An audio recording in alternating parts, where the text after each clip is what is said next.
तो गाइस बात करते हैं ज्ञान की, और वो भी कहाँ के, राजस्थान के पुष्कर की। तो भाई साहब मिल चुके हैं अपने को मेरे चैनल पे, ये बताना चाह रहे हैं अपने मुख से कुछ बात, पुष्कर का इतिहास। पुष्कर का इतिहास। ये जो पुष्कर आप लोग आते हैं, हाँ जी पुष्कर इस जल सरोवर का नाम है। जी। ये जल सरोवर कैसे बना?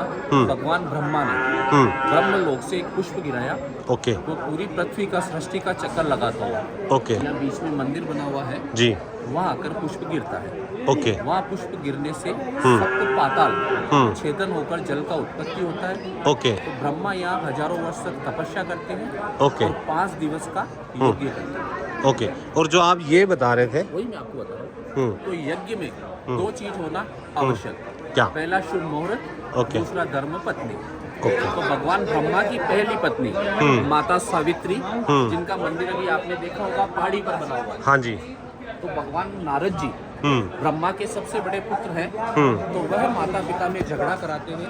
ओके। माता सावित्री यज्ञ में आने में लेट होती है। ओके तो भगवान ब्रह्मा इंद्र द्वारा किसी पूजन की कन्या को ओके यहाँ लाते हैं। ओके। और उससे जो देवताओं की गाय होती है कामधेनु गाय, उसके मुख में मंत्रों द्वारा घास बनाकर डालते हैं। ओके। और पीठ से गोबर के रूप में निकाल कर उस कन्या का शुद्धिकरण कर ओके। गाय प्लस स्त्री ओके गायत्री नाम रखा जाता है। ओके पुष्प गायत्री जी, ओके पुष्प नाम फूल का ओके और कर नाम ब्रह्मा के हाथ का, क्योंकि हाथ को संस्कृत में कर बोला जाता है। ओके पुष्प प्लस कर पुष्कर, इस प्रकार इस नगर का नाम रखा गया पुष्कर। और वो जो सेंटर में मंदिर है, जहाँ ब्रह्मा ने पुष्प गिराया है, वही मंदिर है जहाँ आप कह रहे हो पुष्प गिराया?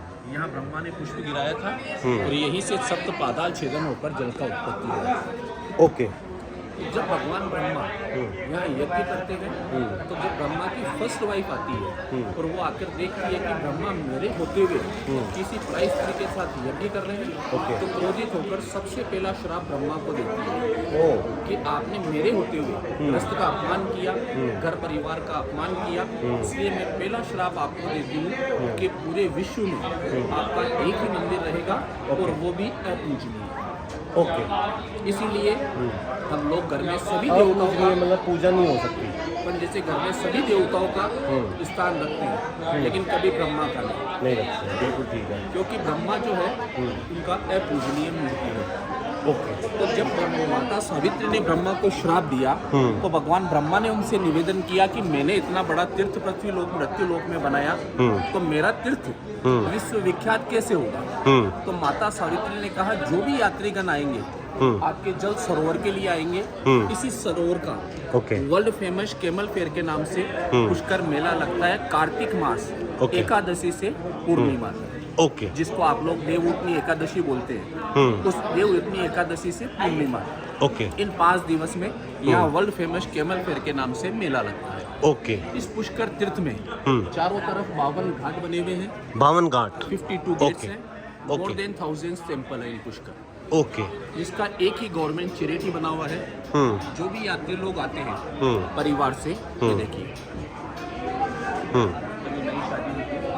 पति पत्नी परिवार वाले बच्चे वगैरह बिल्कुल जो भी आते हैं इस जल सरोवर का स्नान करते हैं। स्नान नहीं करते हैं तो अपने परिवार सुख शांति के लिए बैठ के प्रसाद चढ़ाया जाता है। ओके किसी भी मंदिर में आप लोगों के हाथ से पूजा नहीं होता है। ओके। इस तीर्थ में यात्रीगण 3 कार्य से आते हैं। सबसे पहला कार्य अपने 7 जनरेशन माता पिता दादा दादी सास ससुर नाना नानी चाचा चाची मामा मामी 7 जनरेशन में किसी का भी डेथ होता है तो बोन्स अस्थि यहाँ विसर्जन किया जाता है। ओके। दूसरा कार्य अपने पितरों की शांति के लिए तो पितरों का पिंडदान होता है, वो भी यही होता है। ओके। जैसे गंगा सब तीर्थों की माता है, प्रयागराज सभी तीर्थों के राजा हैं, ओके। वैसे ही पुष्कर सभी तीर्थों के गुरु हैं। वेरी और शास्त्र में लिखा हुआ है कि गंगा जाए गोमती जाए सब तीर्थ करी आए, ओके। एक धाम बिन पुष्कर वो नर मुक्ति न पाए।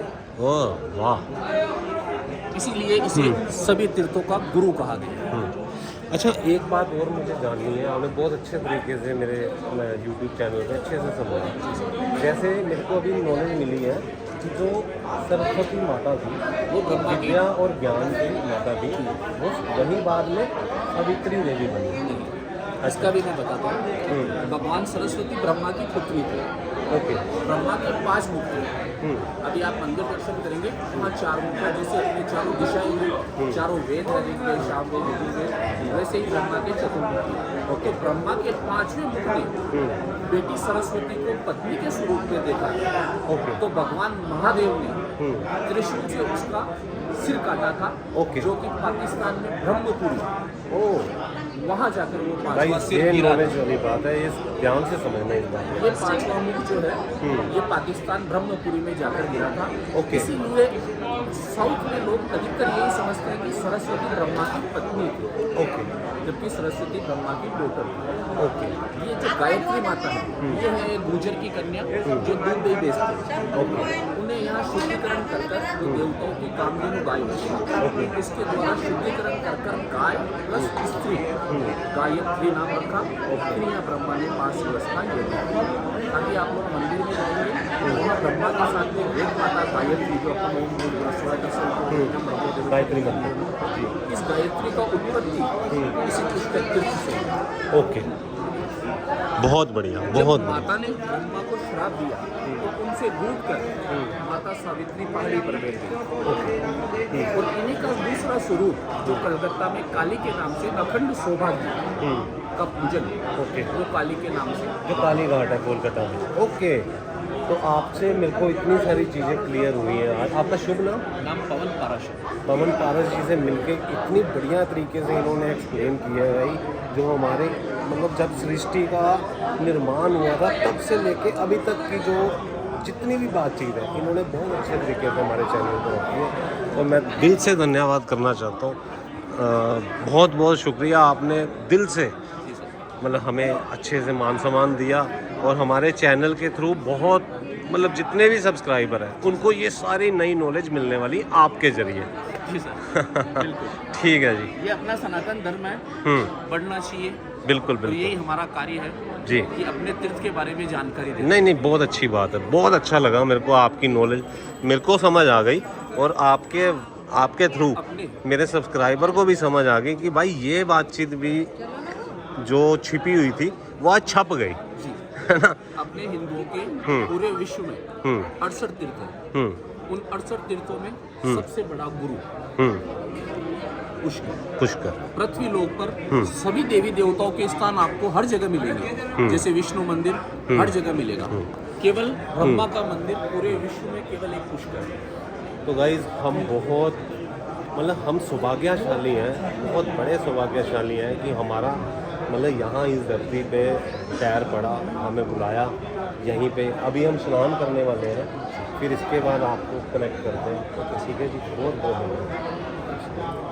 तो रश्मि, आपको कैसा लगा जैसे नॉलेज लेके? आपको कैसा? मेरे को तो फर्स्ट टाइम सारी चीज़ें पता चल रही है तो अच्छा ही लग रहा है ना। हाँ। तो हमारा ये सौभाग्य ही है ना कि यहाँ पे आए हम, है ना, समझ सौभाग्य है हम। तो गाइज अभी नॉलेज मिली है कि पंच स्नान किस तरीके से होता है। तो पंच स्नान के बारे में आपको मैं अपने चैनल के थ्रू बताना चाह रहा हूँ कि सबसे पहले जो पंच स्नान होता है वो कैसे है। सबसे पहले माथे पे लगाना है, फिर अपना दोनों आँखों पे, फिर दोनों कानों पे और फिर पिंडलियाँ, पाँचवा हाथ और पैर। इसको कंप्लीट स्नान बोलते हैं यहाँ।